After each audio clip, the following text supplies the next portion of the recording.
इस वीडियो में हम डिस्कस करेंगे कैनाल फॉल्स के बारे में।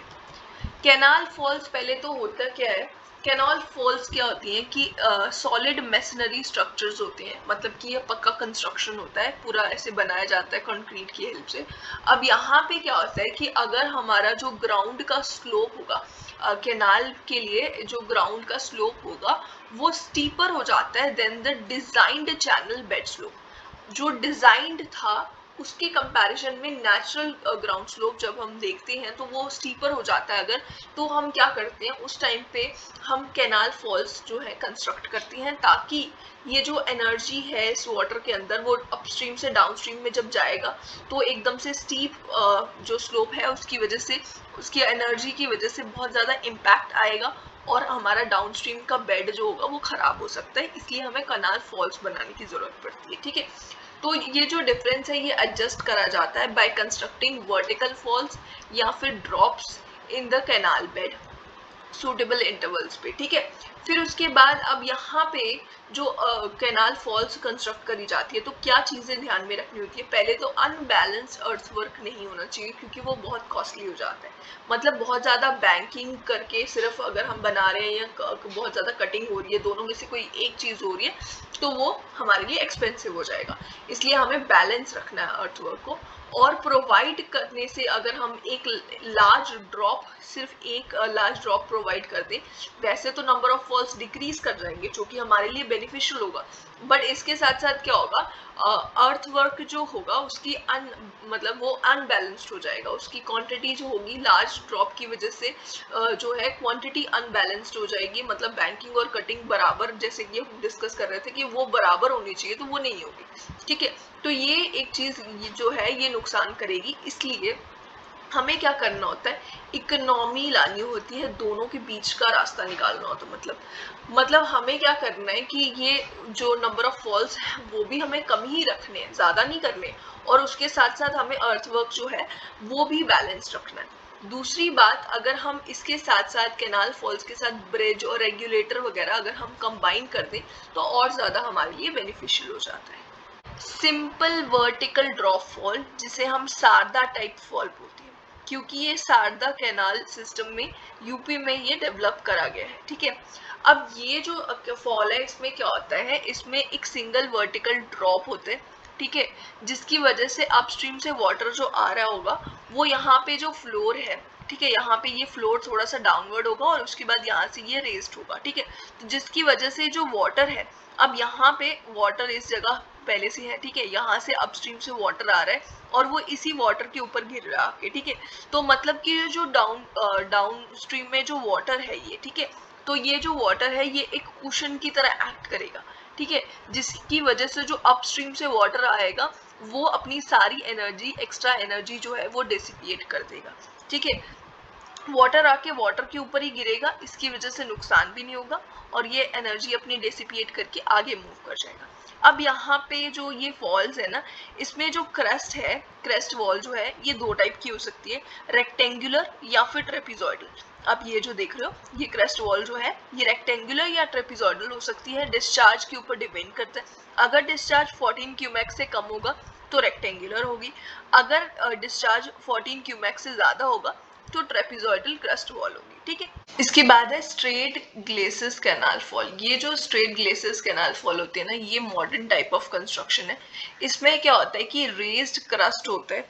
ठीक है, पहले एक रेज्ड क्रस्ट आएगा जब वाटर अपस्ट्रीम से डाउनस्ट्रीम जा रहा होगा, इस तरीके से एक रेज्ड क्रस्ट आएगा, उसके बाद ऐसे क्या मिलेगा, एक इंक्लाइंड सरफेस मिलेगा, स्ट्रेट इंक्लाइंड सरफेस जिसको हम बोलेंगे ग्लेसियस। ठीक है, इसीलिए इसका नाम है स्ट्रेट ग्लेसियस। ठीक है, ये स्ट्रेट सरफेस है, ये वाला सरफेस जो है ये स्ट्रेट है और इंक्लाइंड है। ठीक है, तो ये है स्ट्रेट ग्लेसियस। ठीक है, और इसका जो स्लोप है 2:1 का इसका स्लोप है। ठीक है, तो मतलब इसको पहले क्रस्ट देखेगा, उसके बाद ग्लेसियस देखेगी, वाटर इसके ऊपर से क्रस्ट में से निकल के ऐसे नीचे जाएगा, जिसकी वजह से एक हाइड्रोलिक जंप जो होगा वो बनेगा और सफिशिएंट एनर्जी डिसिपिएट हो जाएगी। ठीक है, और यहाँ पे जो डिस्चार्ज है ना वो लेस देन 60 क्यूमैक्स का होगा, ड्रॉप 1.5 मीटर तक की होगी। ठीक है, अब इसके बाद है मॉन्टेग टाइप कैनाल फॉल्स। अब ये जो कैनाल फॉल्स है ना, और जो पहले स्ट्रेट ग्लेसेस थे, इनमें एक सिंपल सा डिफरेंस है कि जो ग्लेसेस थे ना, पहले स्ट्रेट ग्लेसेस थे, अब यहाँ पे जो ग्लेसेस है वो पैराबोलिक हो गए। ठीक है, ये वाले पोर्शन को ग्लेसेस बोलेंगे और ये पैराबोलिक होगा।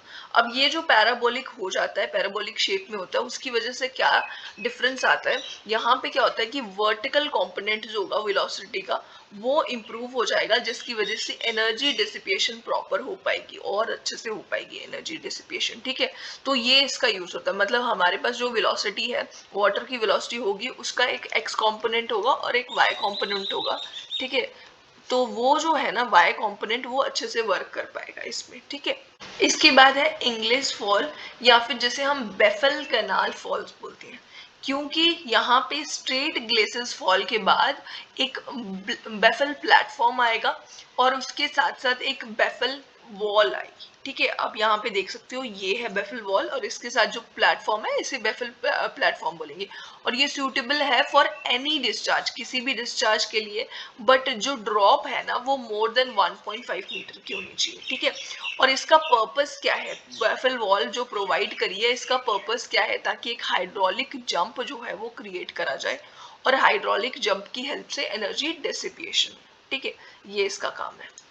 ऑगी टाइप फॉल्स में क्या होता है, पहले तो ऑगी वर्ड जो है, ये इस तरीके से एस शेप जो होता है ना, उसको हम ऑगी बोलते हैं। मतलब पहले ये इस तरीके से कॉन्वेक्स शेप आ रहा है, फिर कॉनकेव शेप आ रहा है, इस तरीके से होता है, जो इसको हम ऑगी बोल देते हैं। ठीक है, इसीलिए इसको ऑगी फॉल्स बोला जाता है। अब यहाँ पे एम क्या थी ऑगी फॉल्स की, aim was to provide smooth transaction from upstream to downstream water level. ठीक है, मतलब एकदम स्मूथ ट्रांजैक्शन आप देख सकते हो यहाँ पे प्रोवाइड करी गई, ये इसकी एम थी। और उसकी वजह से क्या होगा कि to avoid disturbance and reduce impact. ठीक है, ये इसकी एम थी। जबकि ये जो एम है ना, ये गलत प्रूफ हुई, और ये ऑगी फॉल्स जो है बाद में रिजेक्ट कर दिए गए। क्यों रिजेक्ट करेंगे, क्योंकि यहाँ पे क्या हुआ, हमारा जो स्मूथ ट्रांजैक्शन हमने जो प्रोवाइड करी थी, उसकी वजह से जो हमारे पास वाटर के अंदर जो काइनेटिक एनर्जी थी ना, वो पूरी की पूरी फुली प्रिजर्व्ड काइनेटिक एनर्जी रही अपस्ट्रीम से डाउनस्ट्रीम तक।